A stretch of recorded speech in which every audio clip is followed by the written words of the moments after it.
Hi, it's Joanna Oakey here and welcome back to the Deal Room podcast, brought to you by the commercial legal practice Aspect Legal. Welcome to part one of a fascinating two-part series with Mark Ostryn, the CEO of Strategic Transactions. Mark and his team track all of the reported mid-market merger and acquisition activity that occurs within Australia and produce an annual report called the Australian M&A Review. In this episode, we go through the key findings that are in this report and we close with an interesting discussion on the tricky subject of earnouts. So let's jump right in. Ladies and gentlemen, good evening. Are you ready? Okay, here we go. You're listening to the Deal Room podcast. Join us as we bring you the inside scoop on business sales and acquisitions. Get across trends in the area and hear the industry's best recount their real-life tips, traps, and experiences. Now, here's your host, Joanna Oakey. It's fabulous having you along today, Mark. So thanks so much for coming on and speaking to us today. Thank you for having me, Joanna. Thank you for coming because, look, we've had some fascinating discussions in the background prior to today. And, look, I just want to say you produce a report called the Australian M&A Review, or at least you did in at the beginning of this year, 2017. And I must say, when I saw that report, I thought, gosh, this is really good information for the industry. And so I'm really glad to have you on the show today because there's a lot that I'd like to talk about in relation to this report. And you clearly like developing content because I hear you're in the process of finalising a book as well at the moment. Is that right? That's right. Yes, absolutely. And so what's the name for that, Mark? What should we look out for? Well, it's all about selling businesses that buyers really want. Okay, that sounds very useful. And that's the emphasis, that buyers really want. Well, look, we will look out for that. And when will it hit the shelves, do you think? Well, subject to me having a highly creative Christmas, I'm sort of hoping around about April, May next year. Okay, we're looking out for it. But I guess until then, maybe if we can talk today then about this report that you have compiled and the key findings that are in this report. And maybe if you can start there, what were the key outcomes? All right. Well, we track, or my business, Strategic Transactions, tracks all of the mid-market mergers and acquisitions that occur within Australia. And we produce a main report every year, and then we produce quarterly updates for three sectors, namely food and beverage, technology, and health and cosmetic. Very, very interesting results that we get from it. Some of the results are quite consistent. Like, for example, we note that there's around about 500 to 600 mid-market transactions that occur out of Australia every single year. And that number seems to stay consistent. It doesn't fluctuate very much. So if anyone thinks that there's a boom in M&A or anything like that, it's just not true. So overall, fairly standard, although we've noted across sectors there has been some fluctuations. For example, there's been a 50% increase this year in the sales of technology businesses. There's been a 30% increase in the sales of medical, toiletries and cosmetic businesses. And surprisingly enough, after a very, very good year last year, mid-market food and beverage businesses have actually declined this year compared to the previous year. So some quite interesting things going on in terms of that. So that's sort of looking on a per industry basis. We also look at things like where are the buyers coming from and what's their motivation. Now, about 25% of acquisitions are made by overseas businesses. So that's 75% of businesses are still staying in Australia. And if we look at those businesses that are acquiring, nearly 70% of those overseas acquirers are from traditional developed markets like the USA, the UK and Europe, rather than the emerging economies of Asia. Right. Okay. So we don't have from what you can see, a massive influx of, out of China. Although, I've certainly anecdotally seen a bit of activity out of Japan. Yes. But that hasn't been enough to drive a bigger Asia market component. Is that right? nothing significant. Quite possibly in the lower market, there could be a lot of Chinese acquirers of small businesses, particularly in relation to the visa situation, but not in this segment of the market. Now, I should actually add something else as well. We're pretty active overseas as well. If we look at acquisitions, Australians have actually made 10% of their acquisitions have been overseas businesses. Now, again, that's fairly stable, but a lot of Australian entrepreneurs still maintain that international outlook and are still looking at selling their products and services overseas. And they're very, very innovative, particularly in the technology space. Fascinating. Okay. Absolutely. All right. So, and I guess, if we sit here and we have a think, okay, well, the implications are we've got 25% of our buyers coming, from offshore, then I guess there's a number of implications for us practically here in Australia. Yeah. If you're a business that's looking to sell to the widest possible market, obviously you need to set yourself up so that you're attractive to an international buyer as well. And do any of your findings talk about what elements international buyers are most interested in, or do we not delve that deep? Okay, no, we've got that as well. But the first thing I want to do, Joanna, is actually sort of exercise a fair amount of caution to both businesses that are looking to sell and are hopeful that sale will fund, a medium-sized business owner's retirement. Looking at the Australian Bureau of Statistics, there's 51,000 Australian businesses that are employing between 20 and 200 people, and there's 2,000 exits a year. Now, I believe that about 600 to 700 businesses are sold within this sector, which tells me that about twice as many, 1,400, 1,500, aren't sold. Wow, that's a really punchy statistic, isn't it? Absolutely. Now let's get a bit more depressing, shall we? Mark, why not? Let's do it. Okay. Well, I like to deliver the bad news before I deliver the good news. 40% of these business owners are more than 60 years old, and 30% are between 50 and 60. Now, and we're still talking mid-market here. This is still mid-market. We're still talking mid-market. And we're also actually saying that these figures were compiled back in 2013. And that indicates to me that even since 2013, business owners, the average age of a business owner is getting older and older and older. And so something's telling me there's a vast number of businesses that need to be sold, aren't being sold at the moment, and the owners of those businesses are staying on longer and longer and longer. And by the way, a lot of their children don't want their businesses. Only 41% of businesses have actually some form of succession planning involved in them, where the actual sons and daughters want the businesses. And when business owners were interviewed, more than half said they actually had no form of plan for developing their businesses prior to sale. Wow. It's quite fascinating, even in this mid-market arena.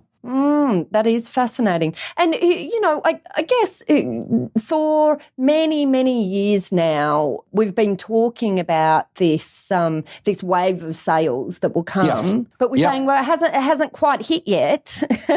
So where is it coming? And what will happen, at that point? Is it ever going to hit? Yeah. Well, my gut feel is, if I look at it from the aspect of average sale price of a business, all right, and we typically talk of that in terms of multiples of profit. Now, they have stayed fairly stable over the last few years, okay? But I'm actually getting the feeling that those numbers are actually corroded by a large number of businesses that aren't being sold and a small number of businesses that are getting higher and higher multiples based on the intellectual capital within them. And that's really interesting. And again, I'm going to track this by sector. So sorry, I love statistics, Joanna. So I'm quite happy to. I love it too. Well, as lawyers, we're evidence-based. So, this is feeding our... and we have a lot of listeners that are accountants. I think they'll like these statistics as well. Okay.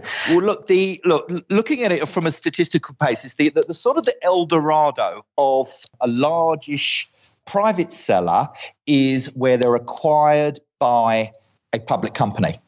Okay, and we've been tracking the number of private businesses as a percentage of overall acquisitions that are acquired by public companies, and now more than half of all businesses with a value higher than 2 million, 51%, are acquired by public tech companies, and 46% of medical and cosmetic companies are acquired by their public counterparts as well. And that is raising the value overall for all companies within the segment. It's raising the averages. But if you've got a small number that are raising the averages, then you're going to have a larger number that are depressing the averages. Absolutely. I see. And then do you have any statistics as well? Because we've not just got public companies buying up, but I also see a bit of activity around at the moment in, roll-ups with an intention of IPO in the future. So do we have any statistics there that sort of add to public companies plus those that are looking to roll up to become public? Okay, nothing immediately quotable to you. I have noticed a number of things as well. Private equity activity within, again, technology and food. There's also a wonderful concept which I think is hitting our shores now called agglomeration, where you have a group of small companies, all of which offer something, being sold at a much, much higher multiple to a public company. But the difference between that and, say, your traditional roll-up is that the actual power is coming from the small businesses themselves and their own IP, and they're driving this rather than having the private equity person involved with them. And when I'm hearing all of this, of course, my legal mind is going to, here's a reason why organisations really need to be understanding their intellectual property and then protecting it moving forward, because we can see in the statistics that you're talking about today, Mark, that IP is really showing itself as a critical component now. Absolutely. Moving forward as well. Now, as a non-legal mind, I would say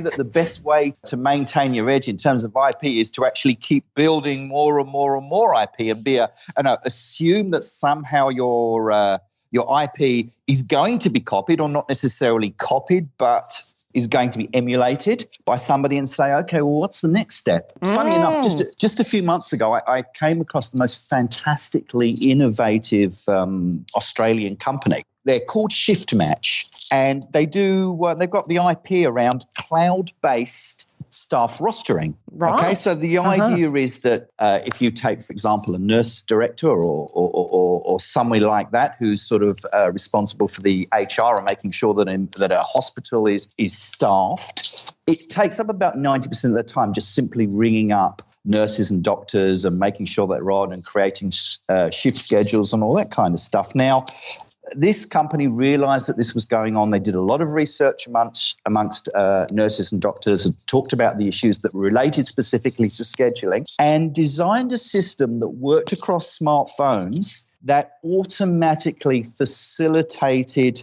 auto-rostering.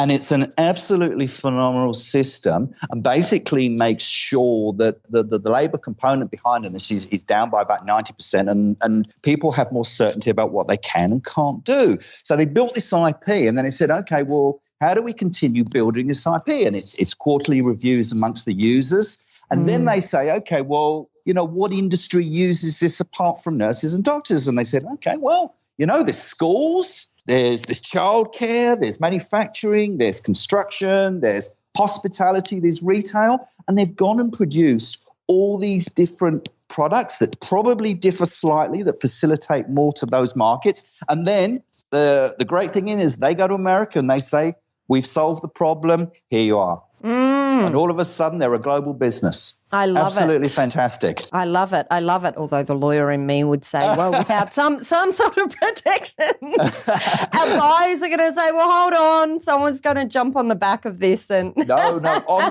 Joanna, on the contrary, what you have is large players trying to protect IP. And when large players try to protect IP, I mean, that's where the fees come in, isn't it? I mean, wouldn't you like to be the lawyer in charge of the Apple and Samsung disputes? oh, well, yeah, absolutely. Although, we don't love litigation. We love to settle. I know, absolutely. Oh, look, this is good. I like I like a bit of a debate on some of these. Yes, on some absolutely. of these issues. It keeps it lively, doesn't it? Oh, look, absolutely.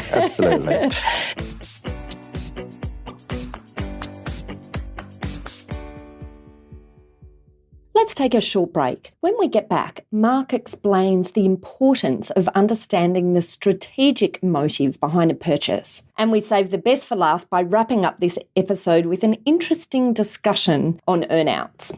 And that's next. This is Joanna, and you've been listening to The Deal Room, a podcast brought to you by Aspect Legal.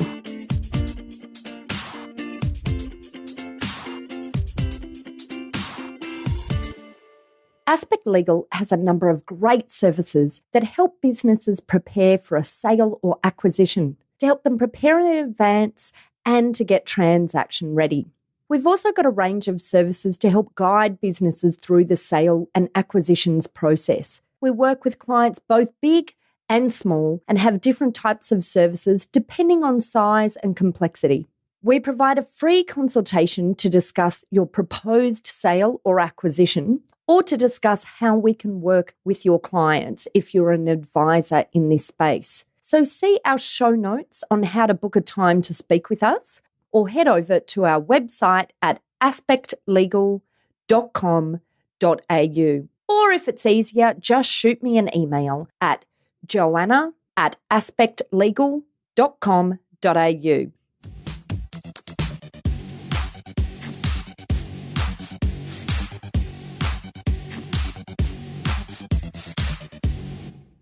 If you're interested in hearing smart legal tips for business, the Deal Room's sister podcast, Talking Law, is perfect for you. These two podcasts are now among the top legal podcasts in Australia. In our Talking Law podcast, I dissect a different topic each week that I have seen impact businesses, and I then provide actionable tips for you to avoid that risk or to use that legal area to your advantage. We release new episodes every 10 days, and you can listen to our episodes through www.talkinglaw.com.au or subscribe to our Talking Law podcast on iTunes to be the first to know when a new episode is out. Now, back to the show.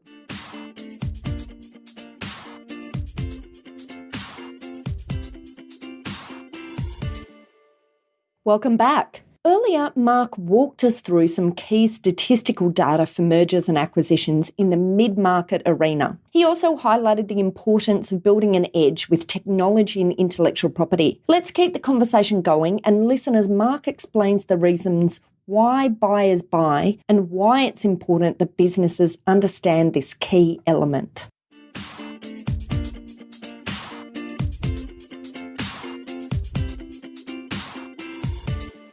So moving back to our report then, so obviously we've identified that technology is an important element moving forward. So it sounds like that's one of the findings out of your review. What else, what do you think that some of these findings maybe mean practically for organisations? Okay, look, this was a question that really sort of got me to write down my ideas in this book. The great question that I think every seller has to be able to answer is the following.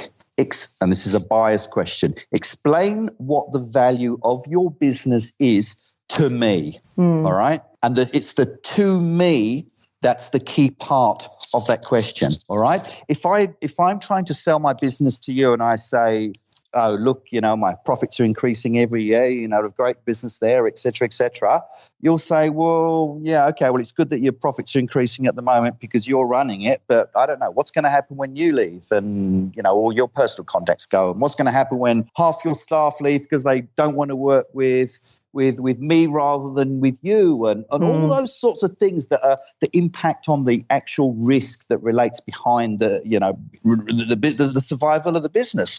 So a seller has really got to look at the major reasons why a buyer buys a business, and they have to include those concepts, not when the business is about to go to market 2 or 3 months beforehand, but maybe 3, 4, 5 years before the business is planning for sale. And that is absolutely integral. And the first thing you need to do is say, why do buyers buy businesses? Okay. Now, I got an example for that, which came from an acquisition that happened earlier this year, and it sort of explains a lot of the motivations all within one acquisition. Can I talk you through this? I'd love to hear it, Mark. Tell us all about it. Okay. Food industry. Freedom Foods. Their tagline is making food better.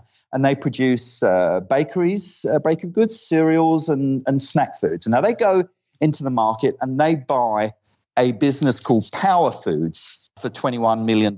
Now, Power Foods, I don't know how into health you are, Joanna. You look pretty healthy when I last met you, but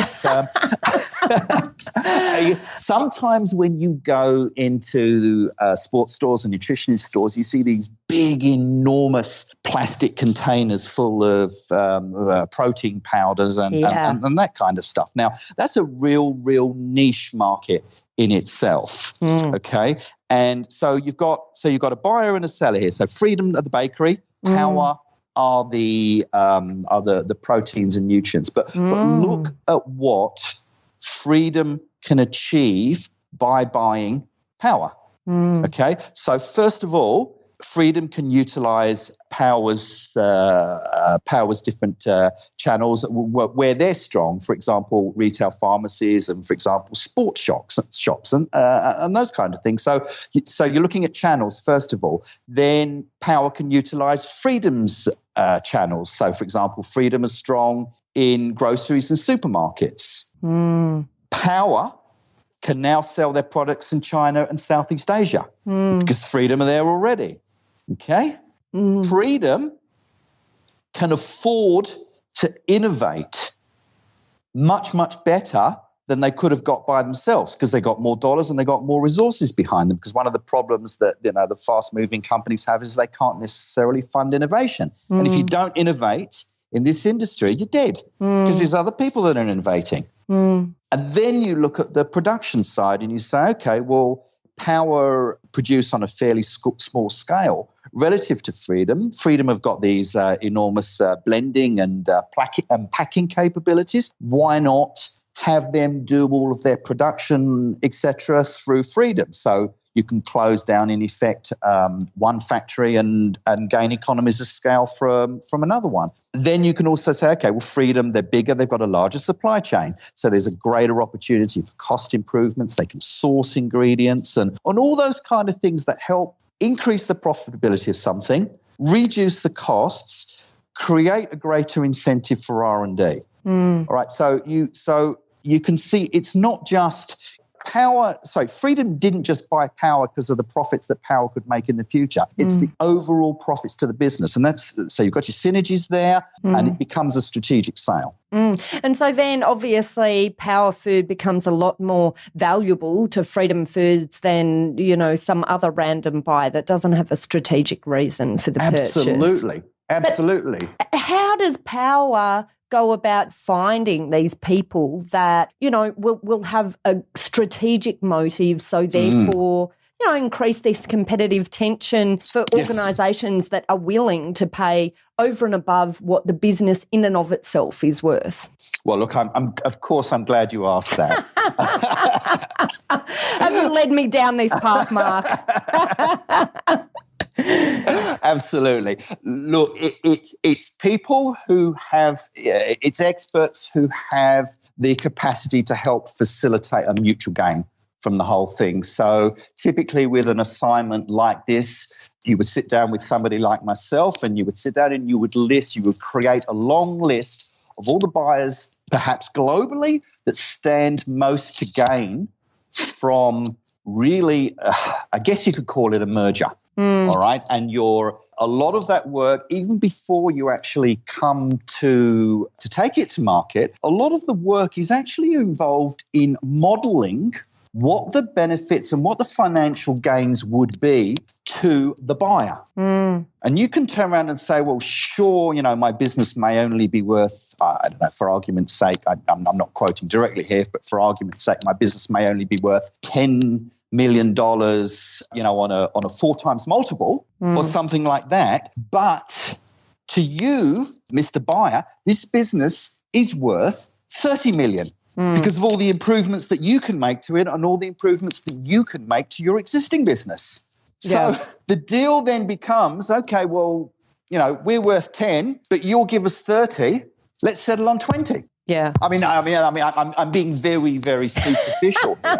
And that's a very happy story, isn't it? But, but we get it. We see where you're going. Yeah. But that's the way that these things typically work. You sit down and you model the benefits and the synergies and the like, and you work out who has the most to gain from this. Of course, there are other factors as well. I mean, it's much, much easier to sell to another Australian company than it is to an overseas company, and 100 other criteria. What are the effects on staff, and where are the facilities located, and all the diseconomies. But I would say from a perspective of somebody who's involved in fairly modern methods of approaching and negotiating with buyers and doing financial modelling, that this is typically the way things work now. And I think, I'm a lawyer. We don't deal a lot with modelling, but I have to admit, I love this world of financial modelling. I think that this is a really important thing to be talking about. And maybe we'll come back and we'll do a podcast again in the future, specifically talking about, the benefits and how you can go about modelling an outcome. Of course, we've had some podcasts in the past, so we've talked a little bit about that, but I think there's still a lot more to be discussed in this area. Absolutely. Now, those aren't the only reasons why people buy businesses. I've been involved in a number of other transactions where there are other motivations at play, but that's a good example of one where there's several motivations all working simultaneously. But I just wanted to introduce a couple of things that I thought were really, really important. Oh, there's another thing as well, earnouts. Have I got time to say something about earnouts? Let's talk about earnouts. They're always a very topical piece. Let's talk about them. All right. If you ask, well, first of all, statistically, I would say that between 30 and 40% of all deals have a significant part related to an earnout. Right. And that earnout isn't just the owner staying there for 6 months or a year or anything like that. It's much, much more difficult than that. It's a relationship between the actual final payout and the profitability or the revenue or the growth or the number of customers, etc., that are achieved in that transition period, which could be 1, 2, even 3 years. So we're not talking here about deferred payments where we have an upfront agreed amount, but here you're talking about earnouts. And what was that statistic again? 40%? Between 30 and 40%. 30 to 40%. It's in mid-market. In mid-market. It's actually very, very difficult to get accurate figures for this because most people wouldn't brag on a press release that there was an earnout component, but that would be my estimate. We can track it with public companies, but not necessarily with private. But we're finding now that a good many private businesses on the buy side are going for earnouts. And when I'm on the buy side, I will always urge an earnout just to keep the seller motivated. Yeah.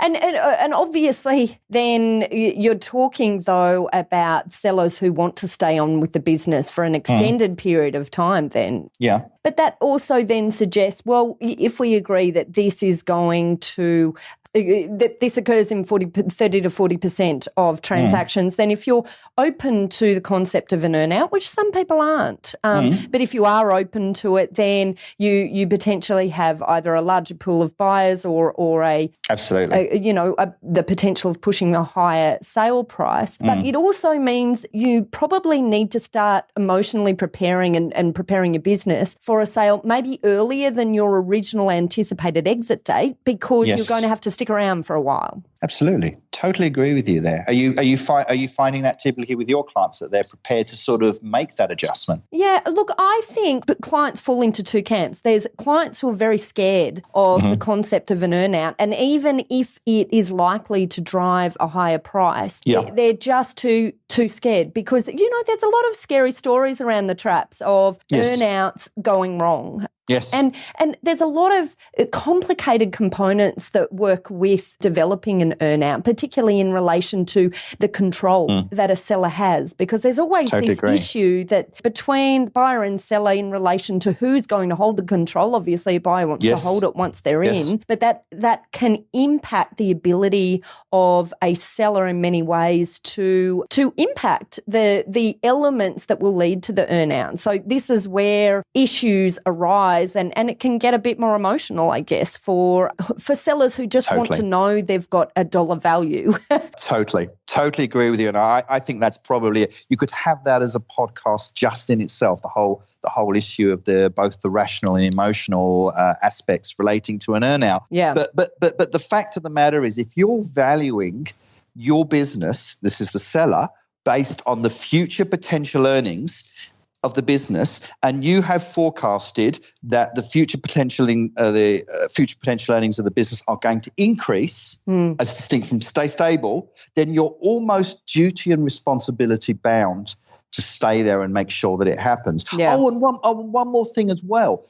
Have the seller or work with the seller to negotiate an earnout that is actually higher than the agreed value of the business if the agreed objectives are actually achieved as well. And why not have an earnout that goes the other way? Exactly. Yes, absolutely. That's a really good point. And that can be a way to overcome some of those emotional, concerns. Yes, absolutely. Dollars can help to drive emotion in a different way. But look, hey, if you've done your homework well when you've managed the business, you've made sure, hopefully, that the business isn't dependent on you in the first place. And there's been many earnouts that I've been involved in where the owner has said, yeah, that's fine, we're happy to have the earnout, but I really trust my staff and we've got systems in place. I'm still only going to come in 2 days a week. Yeah, right. Well, thank you, Mark, for coming along. It was so good to have you here and to discuss and debate some of these areas. Been fun for me. Fabulous. I love talking about this stuff. Yeah. Well, look, we'll have you back in another episode, and we might delve further into the concept of earnouts. Maybe we'll talk a bit more about this book that's in process at the moment. And when you're ready to release that, maybe you can give us a little overview on a podcast, on one of our shows about what you've covered in the book. Love to. Excellent. Okay, well, thanks, Mark. Thank you, Joanna. Good. Okay, that's a wrap.